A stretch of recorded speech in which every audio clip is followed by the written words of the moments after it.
Hey there, I just thought I'd do a little progress video.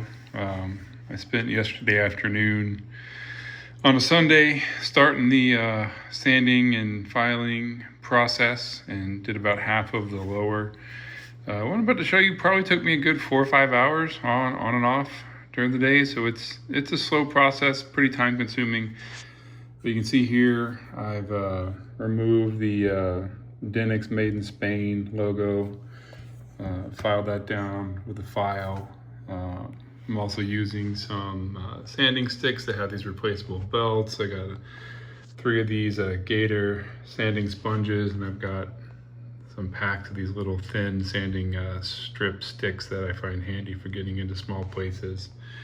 These products here are predominantly what I used to sand things down. I got a couple other little kind of sanding nail file looking things around the house. This is all stuff that I already had. I do a lot of modeling and light woodwork. Just always seems like I have a need to have some sanding supplies around. So you don't need all this stuff. You could probably just use good old sandpaper and a file.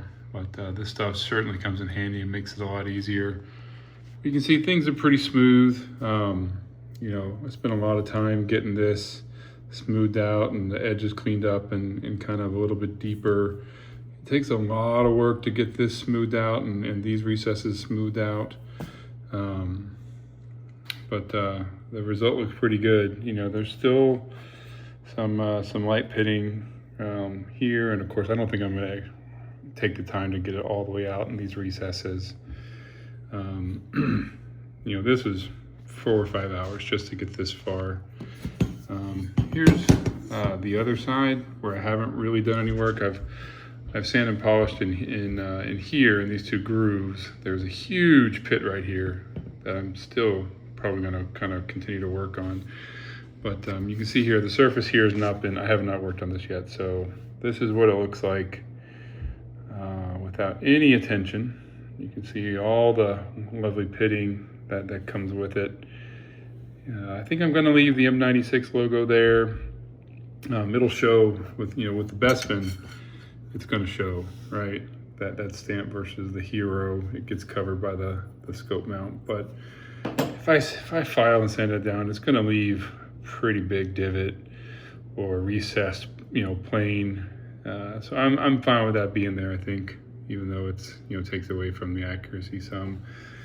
So like I said, that's the side that's just had the polishing wheel to remove the finish and still needs all the work. And this is, 4 or 5 hours of sanding, filing, polishing, and there's still ways to go. I got to get all through the trigger. I need to get underneath. I need to get on top a little bit better. I need to get back here on the back. So I still have a ways to go. But like I said, it's a lot of fun to take something rough like this and make it your own. This is the kind of thing you're going to have on the shelf for, in my case, 20, 30 years, right?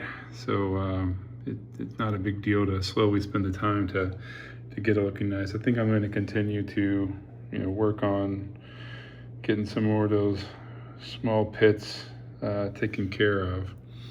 But yeah, that's the progress so far.